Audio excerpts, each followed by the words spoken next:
Please, be my husband." Mary Jane gasped the words against the stranger's lips before crashing into him. Her fingers dug into the fine wool of his dark suit, pulling him closer as her heart hammered against her ribs like a trapped bird. From the corner of her eye, she saw them, the flash of sirens and the corrupt officers who had been hunting her through the rain-slicked streets. They slowed, their eyes scanning the shadows of the alley, settling on the couple locked in an intimate embrace. Good. Let them watch.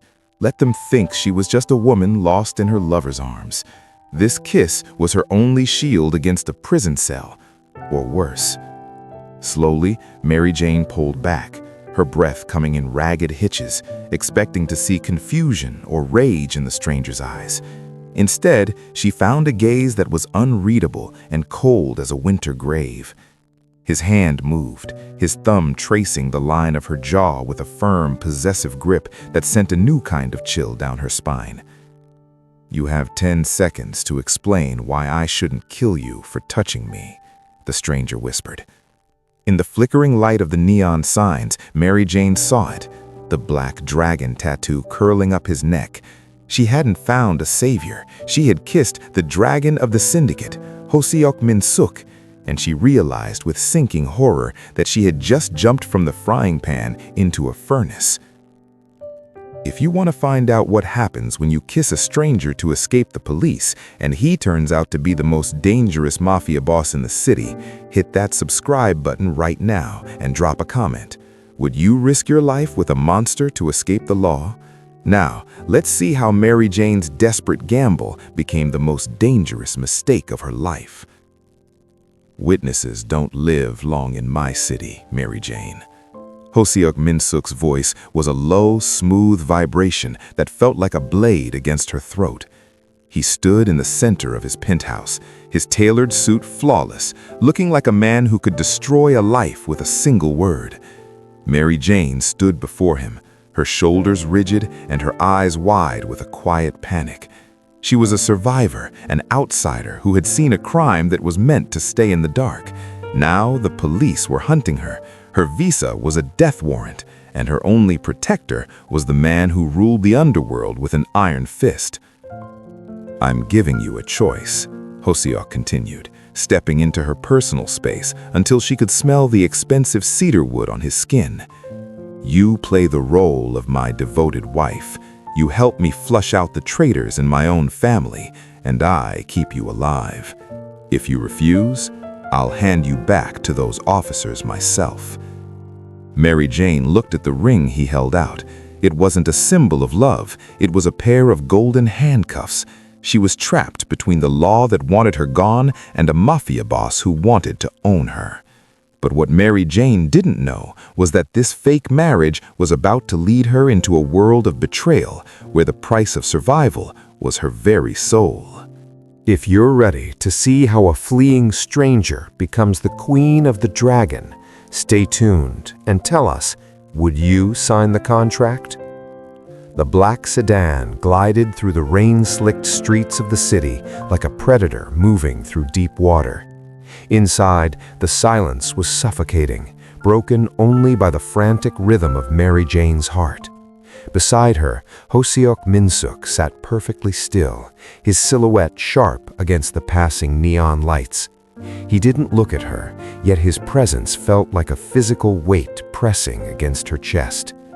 When the car finally hissed to a stop beneath the private canopy of a glass and steel skyscraper, Mary Jane realized there was no running back into the night.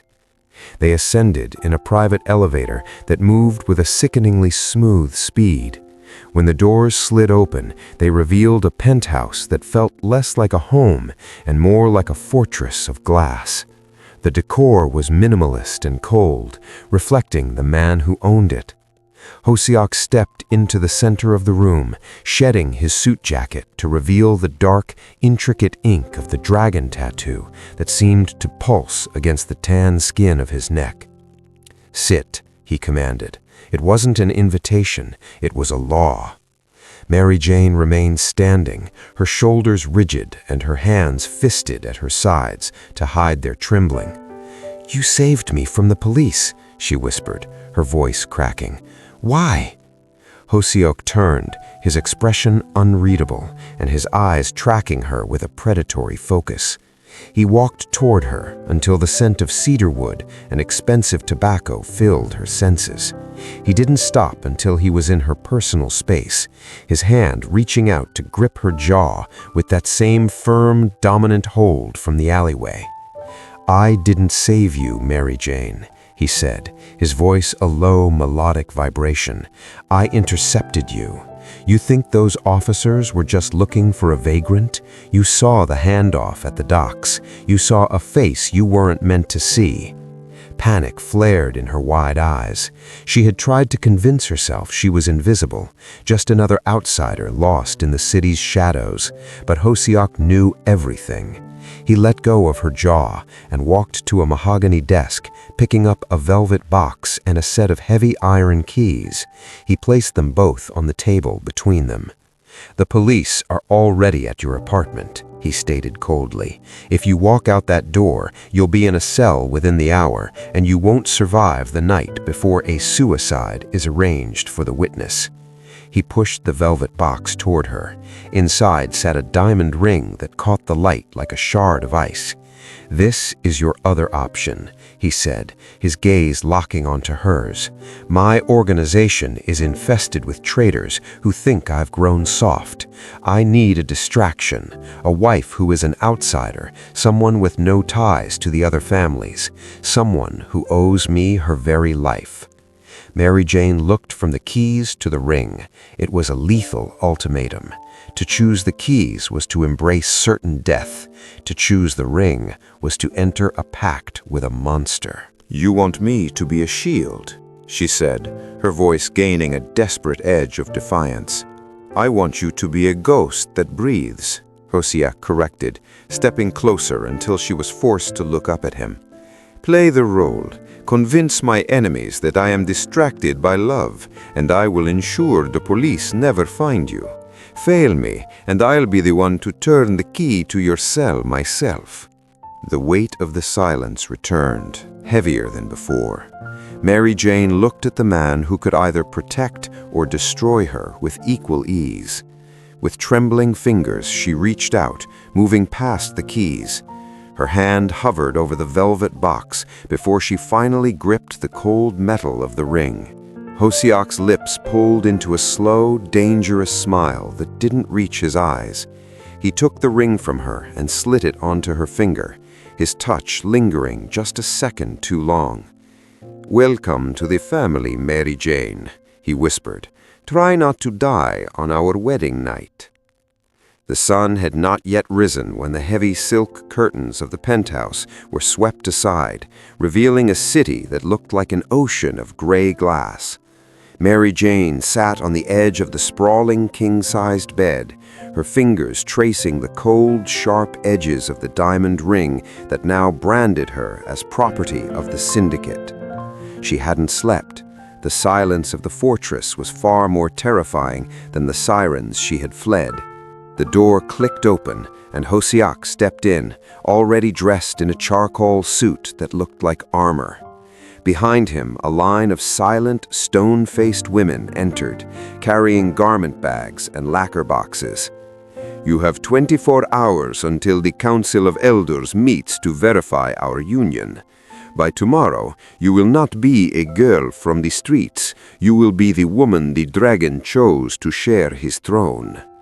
The Mafia code began not with words, but with a transformation. Mary Jane was thrust into a whirlwind of luxury that felt like a refined form of torture. The women scrubbed her skin until it glowed and draped her in silks that cost more than her father's house, yet every touch felt clinical and cold. She was being polished like a trophy, but the reflection in the mirror looked like a stranger.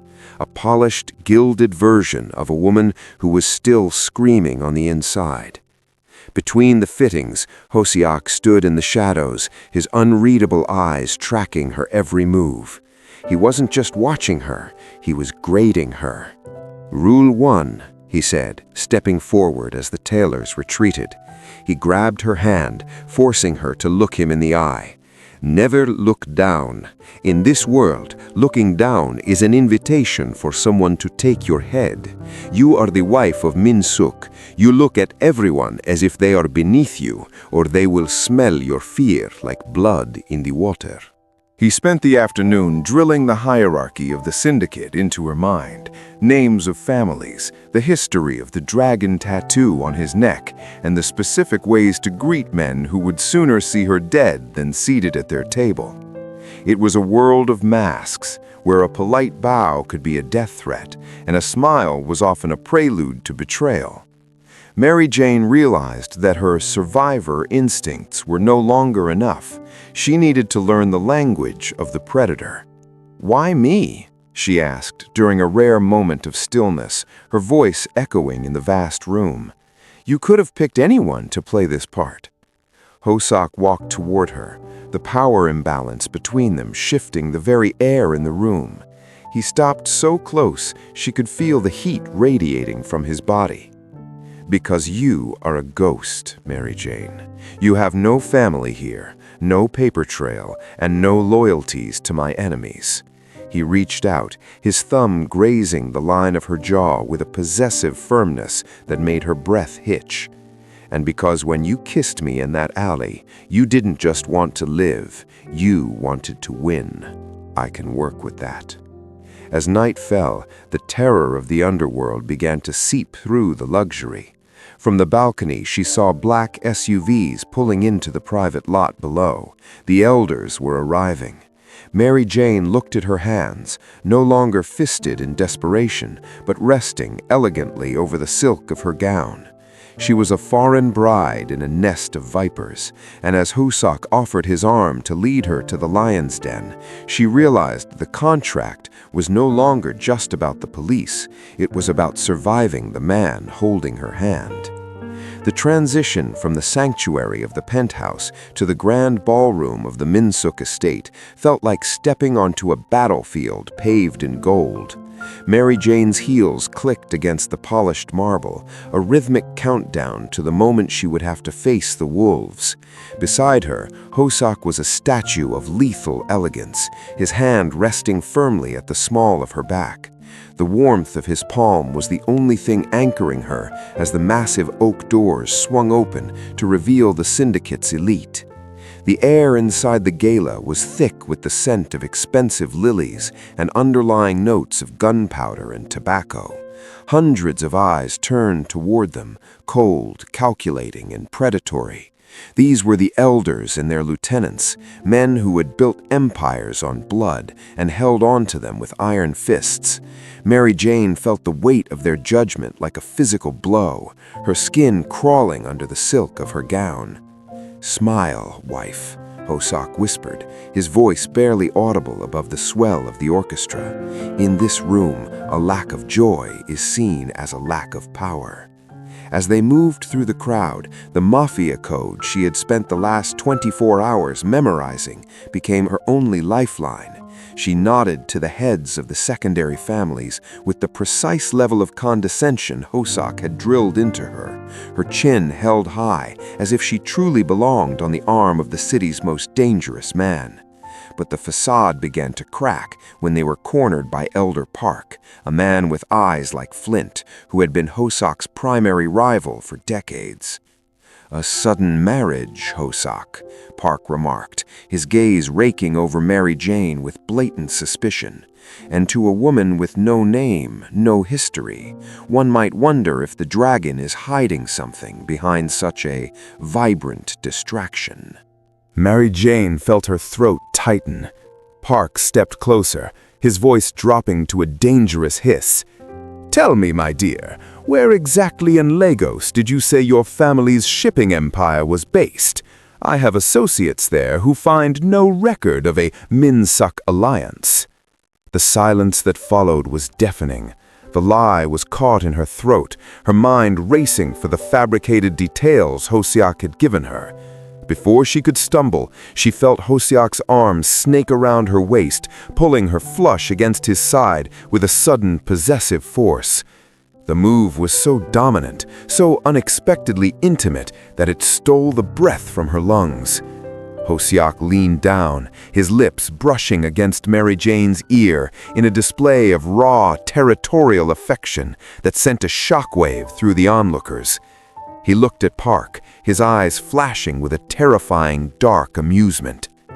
"My wife's history is mine to know, Park, and mine alone," Hosiak said, his voice dropping into a low, predatory growl that made the older man recoil. "If you are so interested in her empire, perhaps you should spend more time worrying about your own. I find that men who stare too long at what belongs to me tend to lose their sight." The tension in the room snapped as Hosiak turned her away, his grip not loosening until they were deep in the shadows of the veranda. Mary Jane let out a shuddering breath, her hands trembling against the lapels of his suit. "He knew," she whispered, her wide eyes searching Hosiak's unreadable face. "He almost had me." Hosiak looked down at her, his expression softening for a fraction of a second into something that wasn't part of the performance. He reached up, his thumb grazing the line of her jaw with that familiar, commanding touch. He saw a witness. I made him see a queen. Don't let the mask slip again, Mary Jane. The next time, I might not be close enough to catch you. The heavy silence of the penthouse during the day was a different kind of pressure than the roar of the gala. While Hosiak handled the syndicate's dark business in the lower levels, Mary Jane was left to wander the marble halls, a gilded bird in a glass cage. She was no longer running, but she was still hunting, searching for a way to make herself indispensable before the contract expired and left her vulnerable once more. Her opportunity arrived not in a boardroom, but in the heart of the mansion, the kitchen. As a survivor of the streets, Mary Jane had learned that the most important secrets were never whispered in private offices. They were carried by the people no one bothered to notice. While the house staff moved with military precision, she began to observe the small fractures in their discipline. She noticed the way a new sous chef, a man with nervous eyes and hands that shook slightly when he plated Hosiak's meals, lingered near the service entrance when the security guards rotated their shifts. He was a man out of place, a fish out of water in a world of predators. One afternoon, as the kitchen staff prepared for a high-level meeting of the capos, Mary Jane stepped into the heat and steam of the galley. The staff froze, bowing deeply to the dragon's wife, but she kept her eyes on the nervous chef. She watched him pull a small silver device from his pocket, a transmitter meant to be hidden beneath the serving trays to record the conversations in the dining room. It was a classic move of a jealous rival or a traitor looking to sell the boss's secrets. Instead of screaming, Mary Jane moved with a calm, cold authority she had inherited from the man she was pretending to love. She walked directly to the chef, her heels echoing like a death knell on the tile. Before he could hide the device, she caught his wrist, her grip firm and unmistakably dominant. "In my country," she whispered, her voice low and dangerous, "traitors don't just lose their jobs, they lose their hands." The man's face went ash gray, but before he could speak, the kitchen door swung open. Hosiak stood there, his shadow lengthening across the floor, his black dragon tattoo visible above his collar. He took in the scene, the trembling chef, the device in the light, and Mary Jane holding her ground like a seasoned lieutenant. Hosiak stepped forward, his eyes tracking the transmitter before settling on Mary Jane. For the first time, the icy, unreadable mask he wore fell away, replaced by a glimmer of genuine, dark respect. He didn't need an explanation. The evidence was in her hand. He signaled for his guards to take the spy away, but he didn't follow them. Instead, he walked toward Mary Jane, stopping until he was so close she could feel the heat radiating from his chest. "I expected you to be a shield, Mary Jane," he murmured, reaching out to trace the line of her jaw with a touch that felt less like a performance and more like a discovery. I didn't realize I had invited a huntress into my home.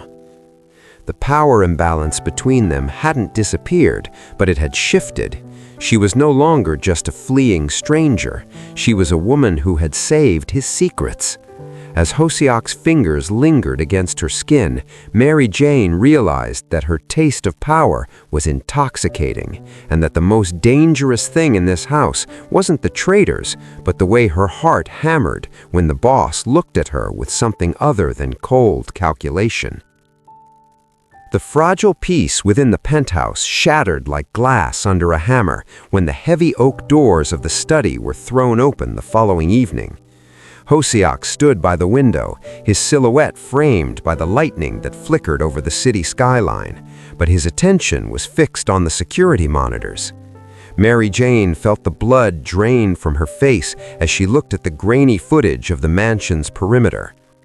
Standing at the gate, flanked by black SUVs, were the two men who had haunted her nightmares, the same corrupt police officers who had chased her into Hosiak's arms. They weren't wearing their badges today.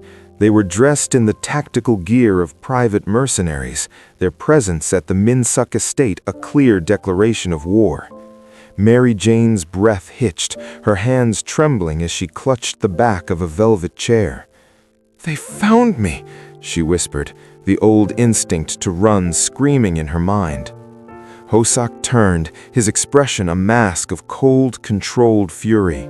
The black dragon tattoo on his neck seemed to darken against his skin as he walked toward her, his grip firm on her jaw as he forced her to meet his unreadable gaze.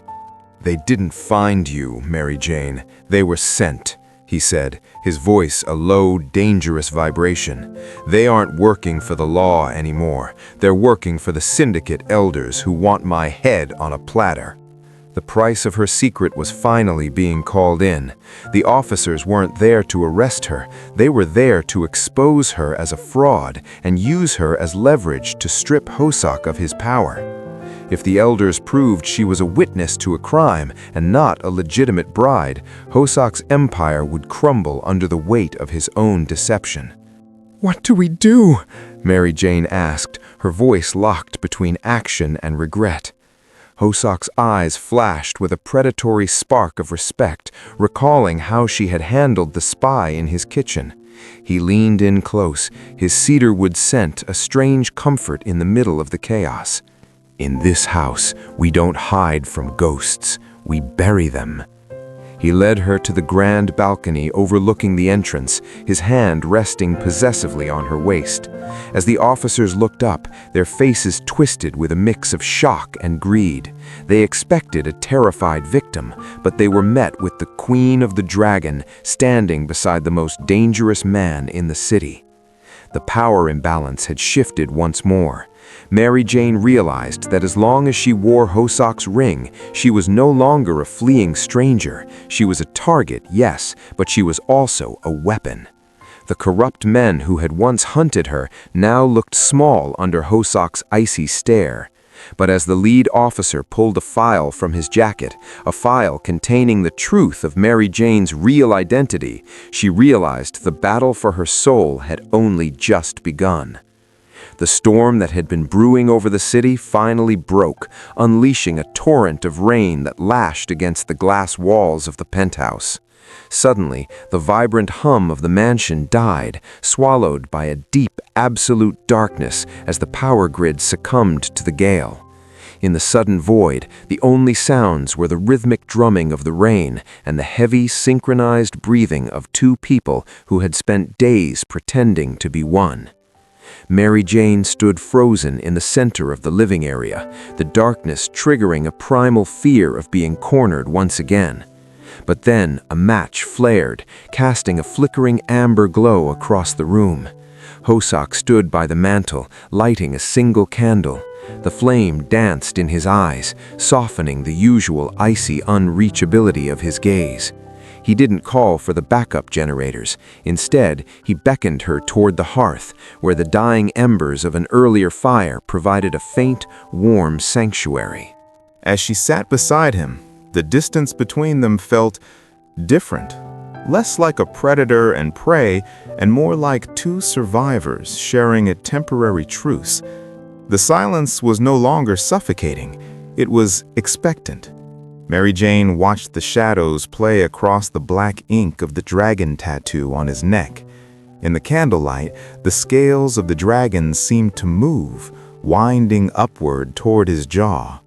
"You've been staring at it since the night we met," Hosiak said, his voice a low, melodic vibration that felt more intimate in the dark.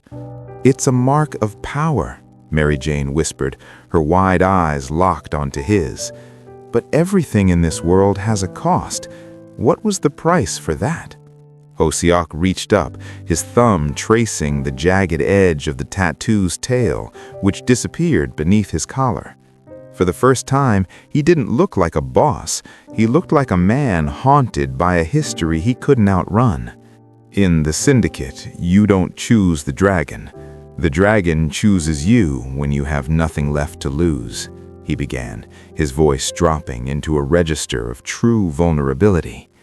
He told her of a younger version of himself, a boy who had been cast out and left for dead by the very family he now ruled. The tattoo wasn't a badge of honor. It was a cover for the scars of a betrayal that had almost cost him his life. He had spent years transforming his pain into a weapon, building an empire so he would never be vulnerable again.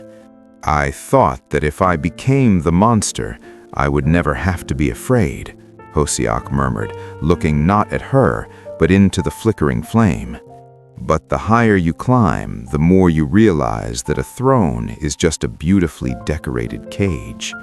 Mary Jane reached out, her hand trembling slightly as she did something she never thought she would.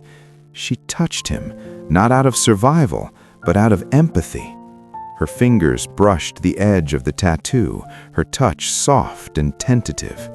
Hosiak didn't pull away. Instead, he leaned into her hand, his eyes closing for a brief second as the mask of the dragon finally slipped. In that moment of shared darkness, the unspoken vows between them shifted.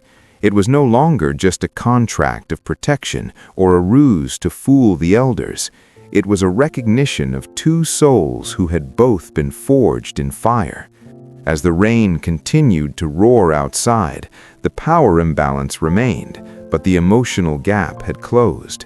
Mary Jane realized that the man who held her life in his hands was just as trapped as she was, and for the first time, she wasn't sure who was saving whom.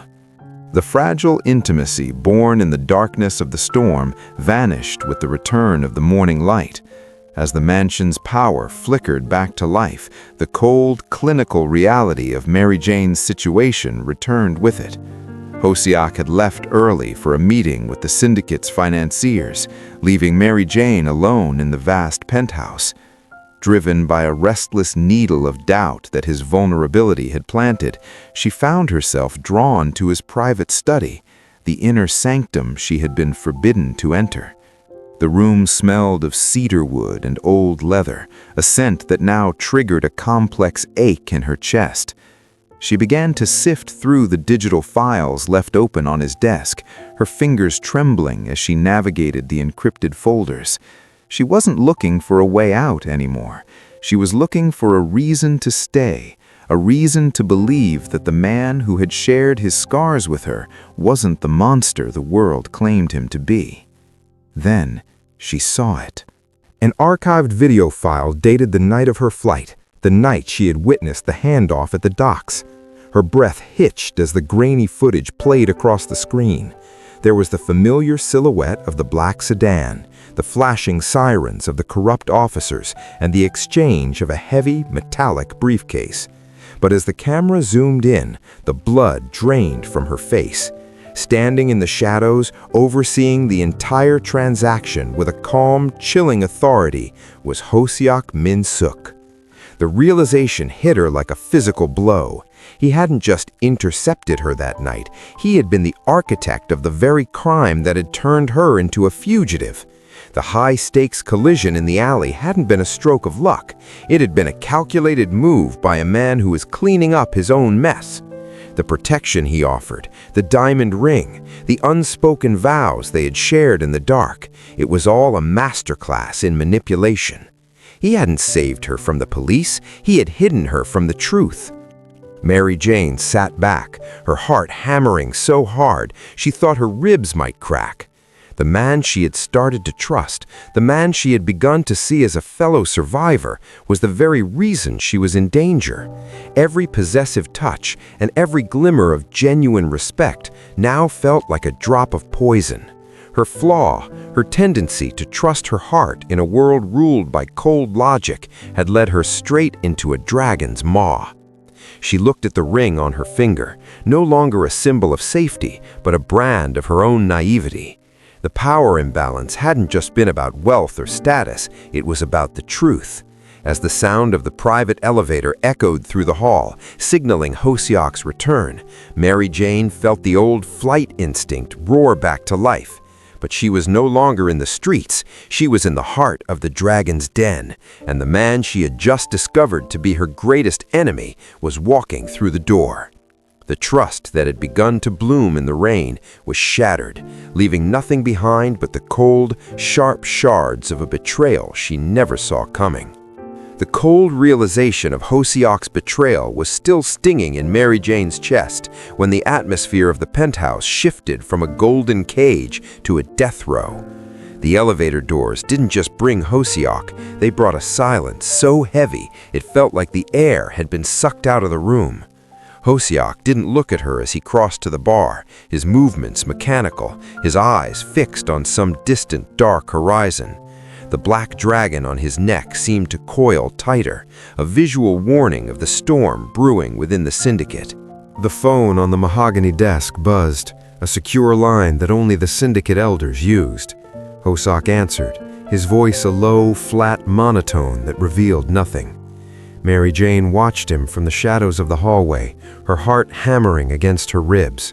She didn't need to hear the other side of the conversation to know that the wolf in the fold had finally bared its teeth. The elders had finished their verification of the union, and their verdict was clear.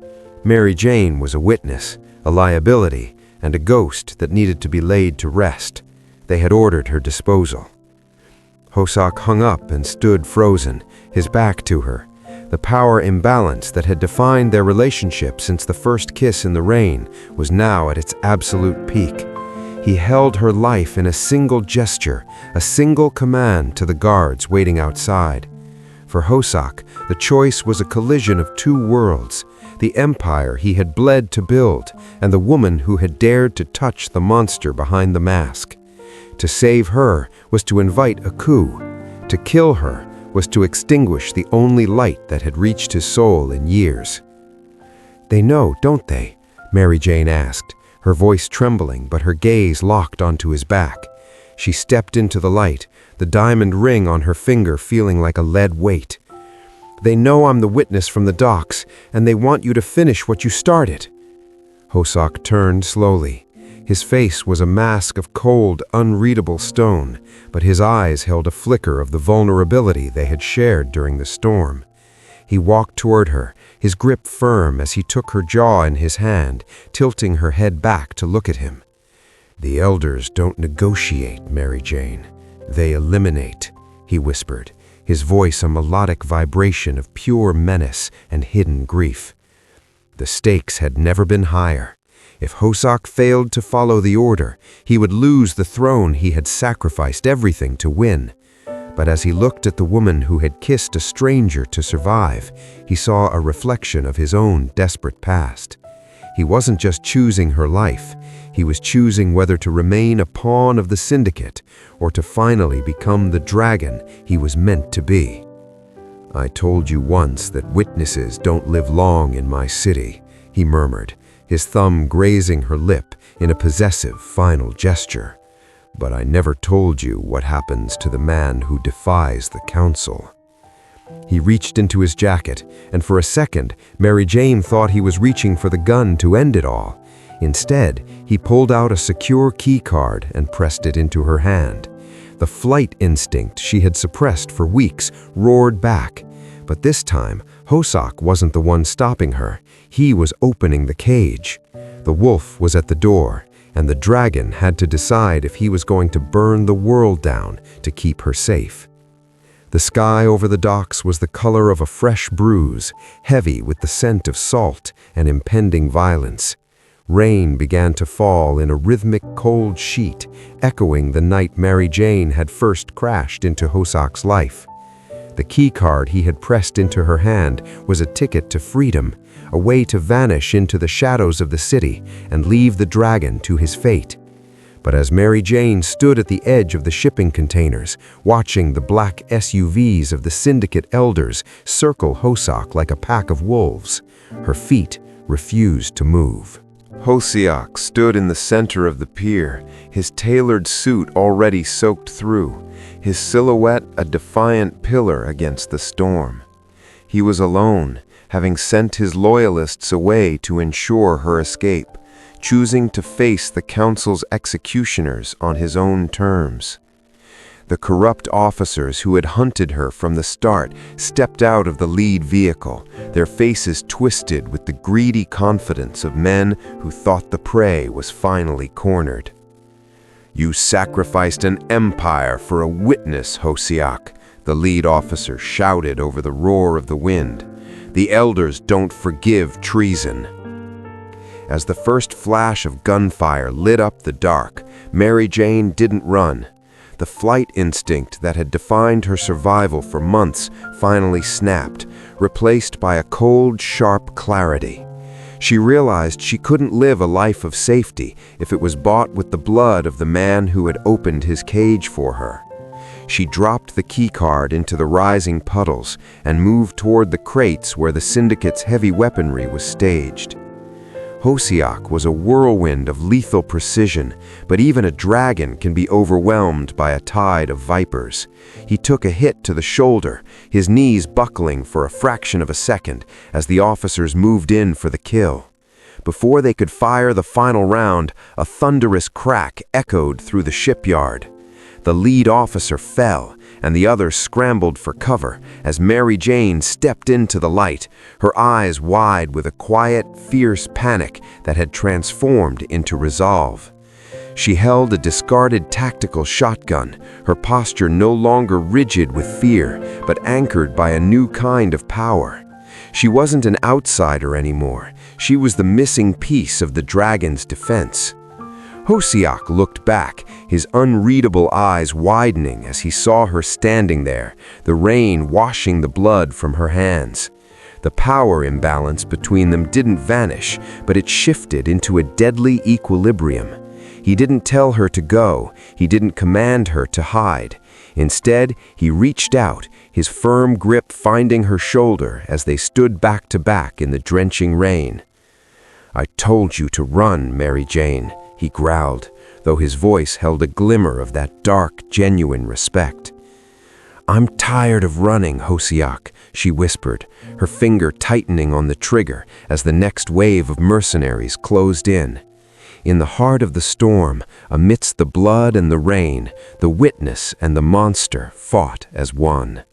Mary Jane had finally stopped fleeing her past, realizing that to survive this world, she had to become as dangerous as the man who had branded her with his ring. The silence that followed the carnage at the docks was more deafening than the gunfire had been.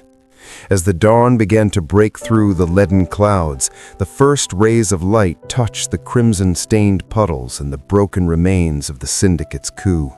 The corrupt officers were gone, their threats buried beneath the weight of their own greed, and the elders who had sought to dispose of Mary Jane were now relics of a dismantled past.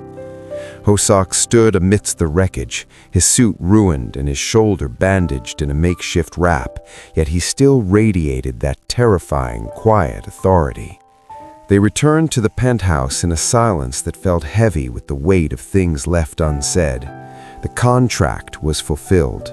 The traitors had been flushed out, the enemies were dead, and the secret of the docks had been burned along with the files in Hosak's study. When they stepped into the vast glass room, the power was back on, the city below shimmering as if it hadn't just witnessed the birth of a new order.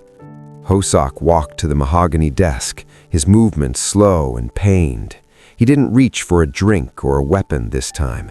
Instead, he pulled a small blue booklet from the top drawer, Mary Jane's passport, accompanied by a clean slate of documents and a one-way ticket to any destination she desired. He laid them on the table, the gold-embossed crest of her home country mocking the diamond ring she still wore. "It's over, Mary Jane," Hosak said, his voice a low, melodic vibration that carried a trace of weariness he had never shown before. "The police are dealt with. Your record is wiped clean. You're no longer a witness, and you're no longer a target." He stepped toward her, stopping just outside the circle of her personal space. His unreadable eyes searched hers, no longer looking for a shield or a tool, but for the woman who had stood at his back when the world turned to ash. "You're free. You can go back to the life you were meant to have before you crashed into me." Mary Jane looked at the passport, then down at her hands. Her fingers were no longer trembling. The flight instinct that had once been her only companion was gone, replaced by a cold, steady strength she had found in the fire of the docks.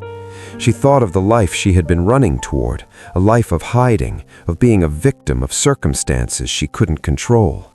Then she looked at Hosak, the man who had been her predator, her protector, and finally, her partner. The power imbalance between them remained. He was still the dragon, and she was still the outsider, but the gap was no longer filled with fear. It was filled with a choice. "I spent my whole life running from people like you, Hosak," she whispered, her wide eyes locked onto his.